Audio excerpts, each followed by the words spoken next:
రాష్ట్రాన్ని దౌర్జన్యాల నుంచి, రాష్ట్రాన్ని అల్లరి మూకల నుంచి లా అండ్ ఆర్డర్ కాపాడవలసిన హెడ్ క్వార్టర్ గేటు దగ్గర ఉంచవలసి వచ్చింది, బయటాయించాల్సి వచ్చింది.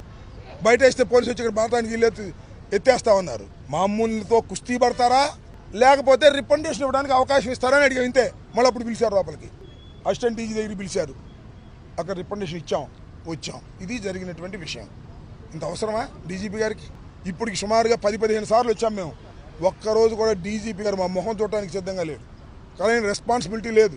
వాట్ ఈస్ దిస్ అని అడుగుతా ఉన్నా. డీజీపీ గారు ఆఫీస్ ముందు నుంచి అడుగుతా ఉన్నా. ఇదేనా లా అండ్ ఆర్డర్ కాపాడవలసినటువంటి డీజీపీ చేయాల్సిన పని? మేము ఇస్తే రిప్రజెంటేషన్ తీసుకోవడానికి కూడా నిరాకరిస్తేలాగా చివరికి దానికోసం కుస్తీ పట్టాలా మేము? ఎంత దౌర్భాగ్యంగా ఉంది వాళ్ళ లా అండ్ ఆర్డర్ పరిస్థితి. చాలామంది మిత్రులు మాట్లాడారు, ఇది పోలీసుల నిర్లక్ష్య వైఖరి వల్ల ముందుగానే అనుకున్న విధంగా హత్య గావించబడ్డాడు సల్మాన్. దీనిలో పోలీసుల బాధ్యత కూడా ఉంది. పోలీసు ఎంక్వైరీ జరిగితే అంత అన్యాయం జరిగింది, కేసు ఎన్కౌంటర్ పెట్టారు. దీని మీద ఉన్నత విచారణ జరగాల్సిన అవసరం ఉంది. దాన్ని మేము డిమాండ్ చేస్తున్నాం. లేకపోతే న్యాయస్థానాన్ని ఆశ్రయిస్తాం. మందా సల్మాన్కి ఆదుకోవాలని ప్రభుత్వాన్ని కోరుతున్నాం.